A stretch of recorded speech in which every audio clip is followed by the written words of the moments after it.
Welcome back. This is our final segment on Unrendered. On this edition, my guest is Ambassador Elsworth John. He's our ambassador to the OECS and to CARICOM.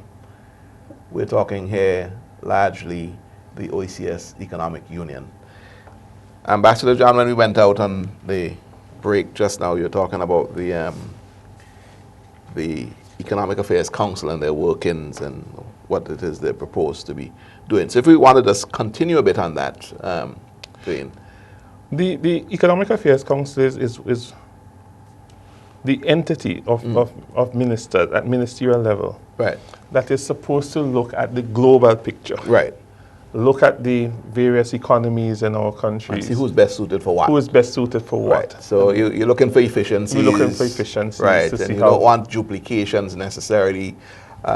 Somebody trying to mill flour when flour is adequately milled in Grenada and St. Vincent. That sort of thing. Right. So if, for example, also in terms of movement of persons and supplying goods in the region, food import is a very high bill for all our OECS countries. How can we use the economy of scale to lower the import bill for food and increase production and therefore increase number of jobs that are available, Right. cutting down on unemployment? Those are some of the questions that have to be answered by becoming a part of an economic union. And of course, the economic union is not, or should not be, a vanity exercise. It can't be because we can do it, we're doing it. It has to be that it makes life better for the people who belong to the economic space, and it has a serious dent on the alleviation of poverty in those islands. And if we're not doing it for that, then we may as well pack up shop. That's why I always make the point in the committees that I've chaired, the Free Movement of People Committee and now the Free Circulation of Goods, that everything that we do must be done within the context of the broader picture. Yes, the national imperatives. Because if you are doing free movement of persons and you brag, we now can move freely across the economic space. Yes. What does that mean for persons? A vanity exercise. If all of the instruments are not put in place. And that is why I was very careful at the beginning of the program to say, yes, we have free movement, but these are the different things that we are working on that needs to be put in place. What we also, a final component that I want to talk to, because I know you wanted to just touch briefly on CSME. I would love to. I would love to just at least outline the pillars of the CSME. OECS Assembly that have been put in place. Right. That is part of the governance structure that allows for input from the citizens of the countries in terms of how they would like to see this economic union work. So you have at the ministerial and government level through the AAC an avenue for discussion on these things. And through the assembly, it is important and essential that we discuss issues that are related to economic growth and development, that we allow for persons to be able, through their representatives, to talk about these things, so that it's not just bureaucrats, technocrats, and politicians that are deciding for us where the economic union should go and what is important, but there's also an avenue for business, civil society, and the general population to also participate in the process. Right. We have to be very careful in how we do it and ensure that it's not a superficial exercise, right? But that persons are actually able to the make OECS an Assembly is the equivalent to the Parliament. It's equivalent to the Parliament of the country. So that has been set up. The Honourable Rainey Batiste is the Speaker. Is the Speaker of the House, and I think it is. We have 5 representatives from St. Vincent, 3 government, 2 opposition. It's almost like proportional to the number of seats each person has in the House, right? So you have that. But the question here is, if you've got, as in the case in St. Vincent, where the politics is extremely competitive, the local politics is extremely competitive, you got a situation where it's 8-7, we're in an election year, and the opposition feel that, you know, this is the year that they're going to tip the scales, win it, right? And the incumbent is saying on their track record and so on that, they're the ones that still have the vision for the country. I'm just saying that this is the competition on the ground. But yet when they go to the OECS Assembly... They go there as a block, as a unit representing the country. You really think so we feel that's not going to spill over, that competitive, fierce competition in terms of the level of cooperation? Because it calls for when you are there, you speak with one voice, basically. When I say one voice, you are speaking at a different level of civility and cooperation and so on. I mean, how does that translate? How does that spill over? The truth of the matter is, in meetings of the Assembly, you have had persons getting on a soapbox and injecting some of the issues that are happening on the domestic level.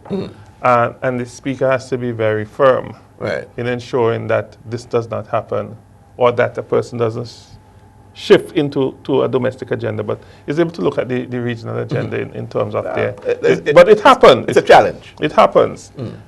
Especially in recent times, we've had Sing Kids, for example, making comments. Of course, with that dire situation that exists there. With this situation, we had Antigua, in Antigua's case, before the change of government, we had persons who were able to, especially with the Assembly being based in Antigua, to make comments about the fact that Antigua at the time had not implemented the economic union. So, they used that as an opportunity to interject some of the national priorities.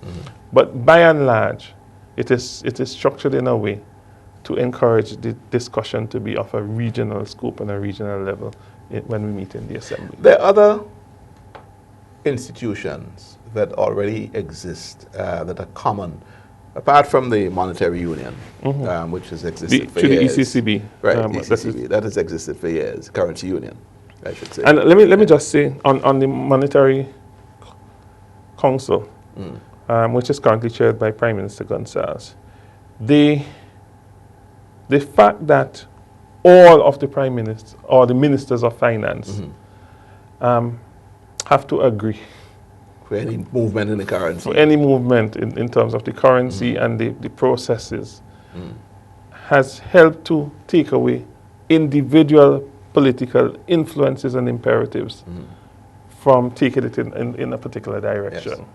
Yes. And that is the hope that we see also continuing with regards to the Assembly. So we can see the strength of that, or we can see the benefit of that that structure there. There's the court system as well. There's the Supreme Court, and you would have heard of it again in reference to the Sing Kids situation. Right. They are now looking at the injunctions. Right.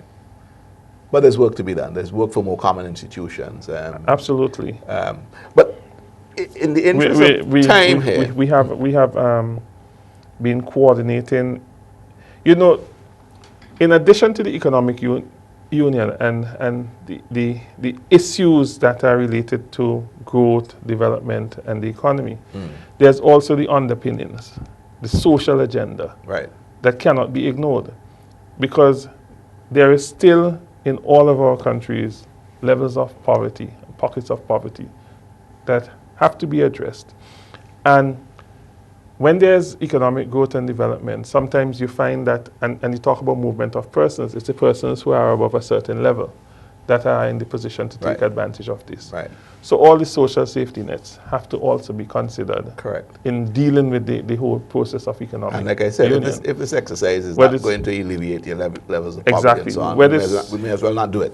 Whether it's the question of coordinating activities on health, whether it is coordinating our activities on education, all of these things are part of the mandate. That's where the rubber hits the road. That's where the common man feels the impact and the benefit of such a union working. Our pharmaceutical program, where pharmaceuticals are purchased in bulk, is another program that is hailed as a success story. And clearly there must be opportunities for fighting crime as well. I mean, one envisages a single police service throughout the whole OECS with people that are interchangeable and all that sort of thing. So you don't have extraditions, extradition treaties. But I'm talking about the police officers themselves, where you've got a single OECS police force. We haven't police service. We haven't gotten to that point. Just yesterday, it's interesting that you raised that. Just yesterday,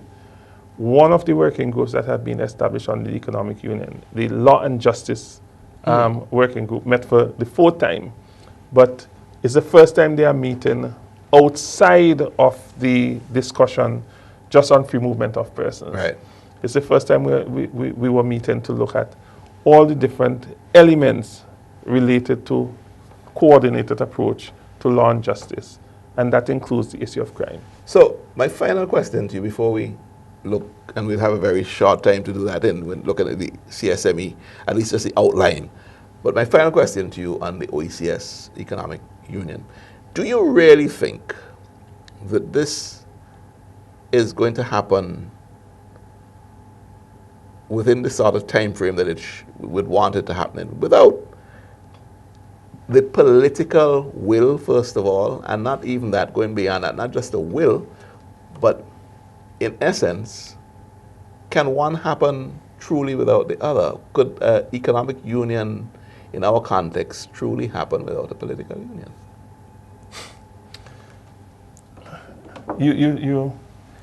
You mentioned 2 different things as if they were one. You mentioned political will and political union. No, I'm saying not one. I'm saying go beyond will. Right? Oh, okay. Because there is political will. Right. The whole question of a political union, I don't have the competence to discuss. I am a technocrat.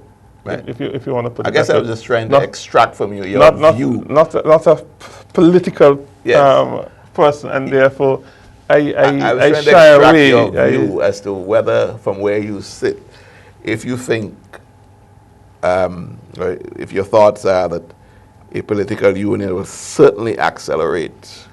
Well, it follows. If you have a political union, then everything becomes... It follows, but I'm not in a... I mean, we have been in meetings where you have clearly articulated your views in the discussion on where you think we should be going in that particular direction.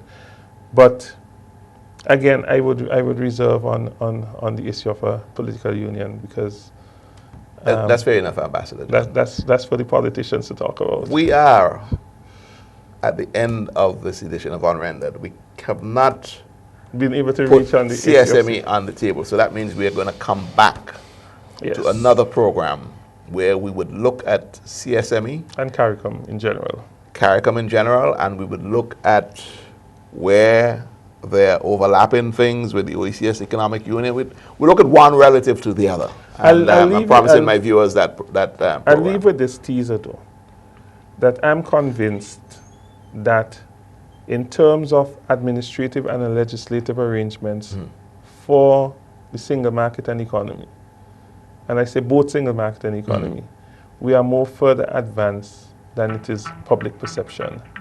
And so I will be able to elaborate on why I think we have moved a lot further in terms of that. Sometimes, though, we talk about political will as against bureaucratic will. Right. And sometimes when it comes down to bureaucratic implementation, that is when you get some of the sensational negative connotations to the single market and economy, as we saw in the Shanique Myrie case. Well, there you go. Ambassador John, it's been a pleasure. And I'm certainly going to have you back here very soon, very, very soon, so that we can continue this and keep it fresh in the minds of our viewers. Thank you. Thank you very much for having me.